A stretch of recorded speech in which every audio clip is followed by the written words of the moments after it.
Fallout Season 2 has been full of twists, betrayals, and shifting alliances, but Episode 6, The Other Player, does something especially risky. It doesn't just challenge our heroes, it starts softening the villains. And that raises a big question. Why is Fallout suddenly asking us to sympathize with characters like Hank and Barb? And more importantly, is that a mistake? Let's break it down. The end of the road trip, and the start of moral confusion. By the time Episode 5, The Wrangler, ends, the show closes the chapter on Lucy and the Ghoul's chaotic road trip. Their fallout, emotional and literal, leaves both characters fractured and isolated. Episode 6 picks up right after that emotional break. Lucy is forced to confront the man who shaped her worldview, Hank. Meanwhile, the Ghoul clings to memories of his lost family as his last anchor to humanity. The episode even sets up a new dynamic by the end, when Maximus and Thaddeus cross paths with the Ghoul after he's cast aside by the mysterious Super Mutant. But before all of that, The Other Player takes a surprising detour, one that reframes two of Fallout's most controversial figures. Hank plays Lucy perfectly, and that's the problem. Lucy's long-awaited confrontation with Hank should feel like a victory. She finally has him at her mercy. She threatens him with scissors. She's ready to bring him to justice. And Hank doesn't fight back at all. In fact, he does the opposite. He calmly handcuffs himself. He tells his staff to obey Lucy. He offers no resistance, no anger, no fear. And that's exactly what throws Lucy off balance. Hank knows her. He raised her. He understands that Lucy was conditioned to believe that compliance equals morality. By submitting so easily, he forces her to hesitate. As they walk through the facility, Lucy starts noticing things that don't fit her expectations. Hank's staff doesn't want to return to the surface. They're afraid of the wasteland. They believe order is safer than freedom. Then comes the moment that truly shakes her. Two enemy soldiers, one NCR, one Legion, are released from Hank's control. The second they're free, they attack each other without hesitation. Violence erupts instantly. Lucy watches chaos unfold in real time. And in a chilling moment, she activates the mind control devices herself. That's the turning point.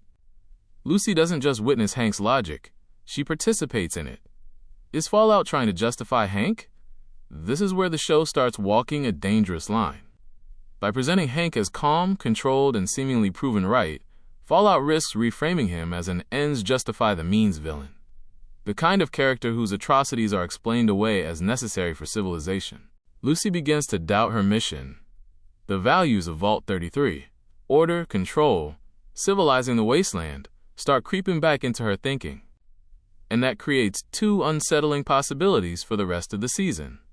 Either Lucy regresses completely, abandoning her growth and slipping back into her old worldview, or the show continues nudging us towards sympathizing with Hank's authoritarian philosophy. Neither option feels satisfying.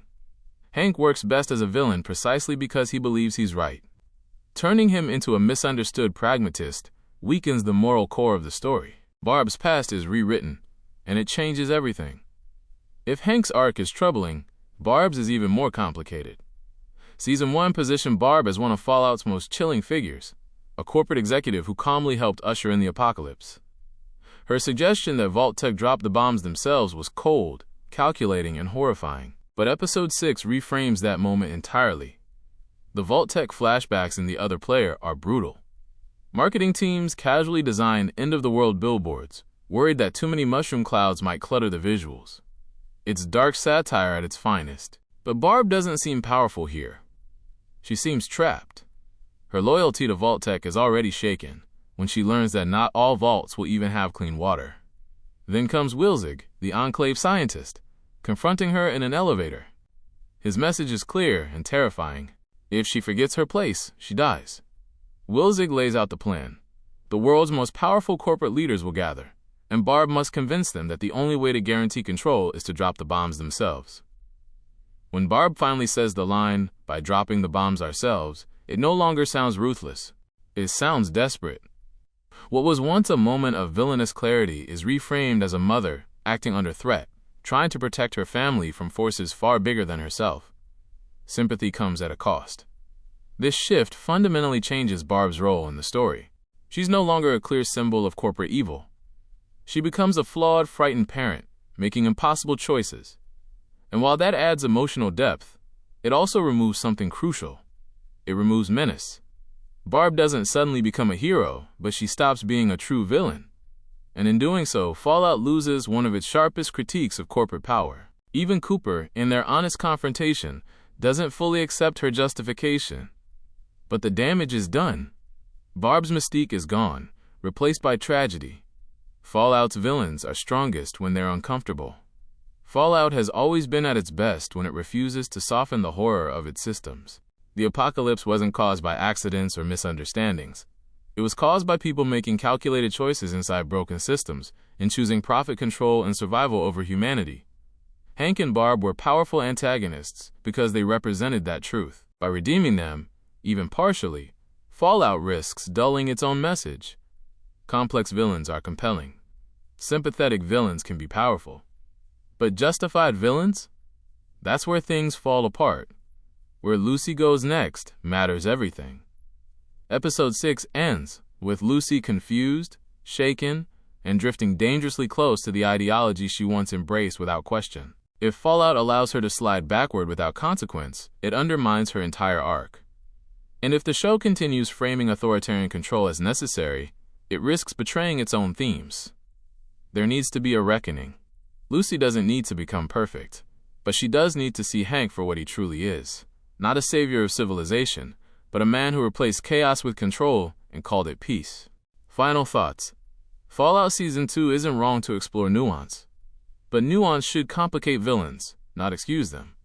Hank and Barb don't need redemption to be interesting. They need accountability. And as the season moves forward, the biggest question isn't who survives the wasteland. It's whether Fallout will stay brave enough to confront the systems it created or retreat into moral comfort. Because in Fallout, the scariest thing isn't the bomb. It's the idea that someone was right to drop it